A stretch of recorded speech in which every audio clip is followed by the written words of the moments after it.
or the man just rethink, or maybe his paymaster have changed and that's why he's responding with it. Because how else can we see that Umayi is now supporting ESN in that area, and Fulani are now calling for the ceasefire?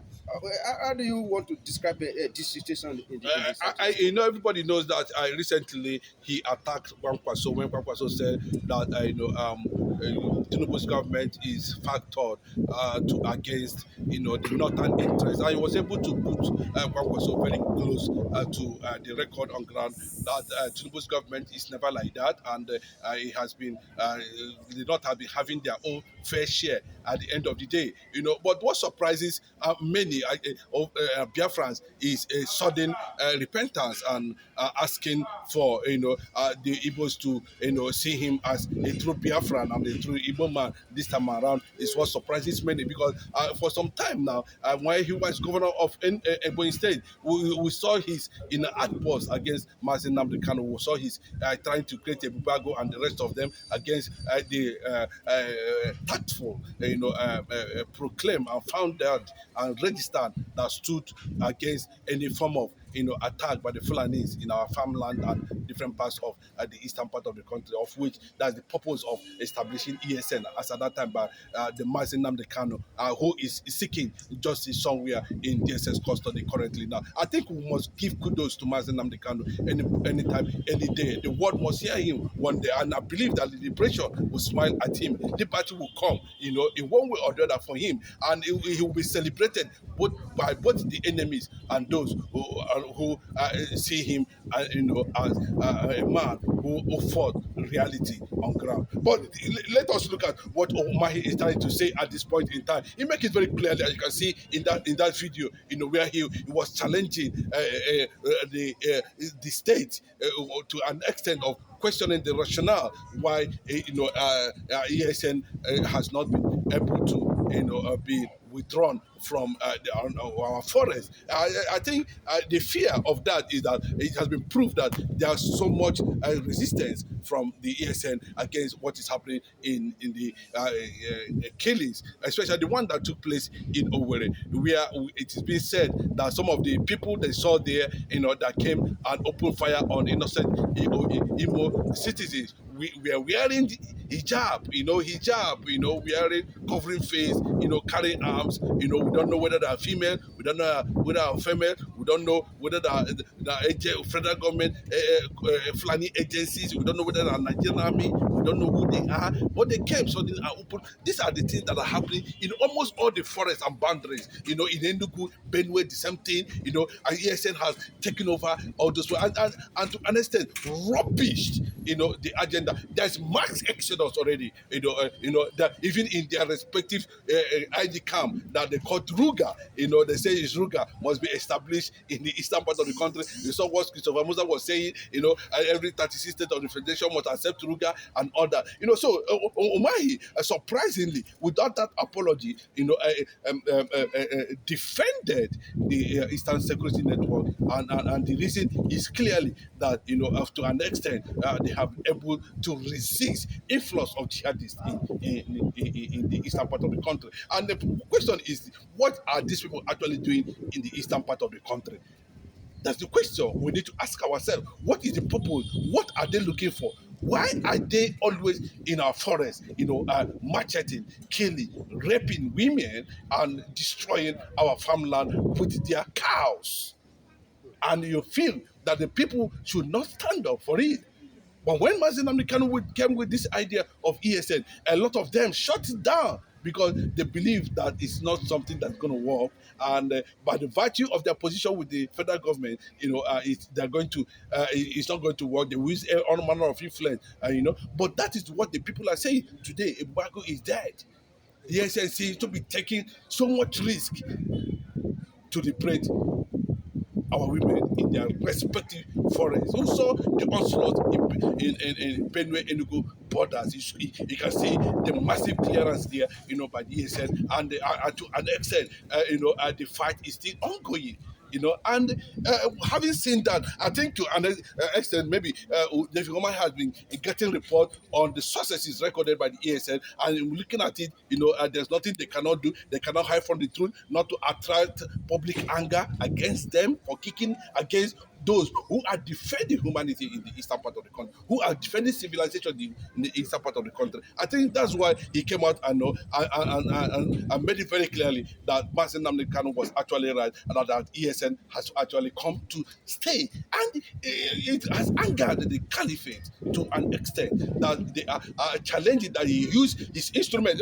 Maybe they see him now that you have betrayed whatever accord they would have entered, or whatever agreement they would have entered while you were going. You remember that time he was always flying with Buhari everywhere, all over the world, and compromising and talking about Islamic Bank and all that, and all kind of thing. As at that time, that's when we know that there is danger, somewhere. And before we know it, he started kicking against, resistance of Fulani agenda, factoring in Fulani in almost every part of Ebonyi State. But now the people resisted it. The youth of that state resisted it. Even the current governor of Ebonyi State, Winfrey, also saw the seriousness and the willingness of this sacrifice from the ESN, and he kept his cool. And Umayi has finally come to the defense and telling the Sokoto Caliphate, that enough is enough, and he can no longer betray his people. And with the reality on ground, ESN is on ground and has come to stay. Whether they look at him from that angle, from the northern Fulani, as he has betrayed whatever accord, that is their business. But if the man has come to realize himself, I think maybe the Igbos may consider, what he's trying to say at this point in time, even though we have, say, reservations that anything can happen. They are politicians, they talk from both sides of the mouth, and most times they can never be trusted. Now, can we say that it is what Nnamdi Kanu has planted that is growing now? Or how else can we describe this Nnamdi Kanu still in the DSS? Cell, and what he has planted is still flourishing. How do you relate the two? Because there's no Nnamdi Kanu now to give them direction. What has motivating them? What has been motivating the DSS? Yeah, yes. I think the purpose and the reality on ground, the fear of Islamization, the fear of the conquest, the resistance of the Biafrans all over the world, 85 million Biafrans that have killed into the Biafran restoration and sovereignty and recognition and solidarity that has been taking place in almost all over the world now, is what is the bravery that the ESN is enjoying now. The endorsement of the people, the youth of respective states from the eastern region, is what is bringing ESS, giving them that strength that is capable of demolishing anything that has to do. I think that's the secret. But we must say it very clearly that Mazen Nnamdi Kanu said it will take 250 years, for anybody to break into IPOB security, or disintegrate IPOB. At the end of the day, even while he was still in detention, you can see, the coordination is still ongoing, calmly, professionally, and otherwise. The IPOB has always been there. The IPOB is not about Mazen Nnamdi Kanu. We are talking about the indigenous people of Biafra, both South and Southeast. Now their awareness is ongoing, and people are leveraging on the resilience of the ESN, to checkmate this.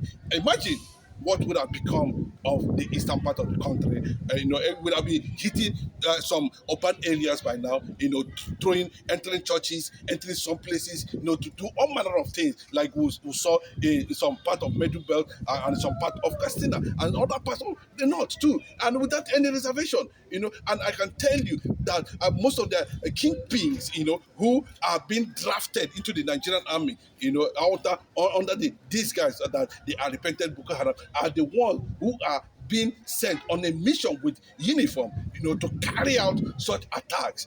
We are seeing that in almost all the communities and farmlands in the eastern region. But there's a boundary now, because Operation Tactical Launch, declared by the ESN, has triggered another form of resistance at the end of the day.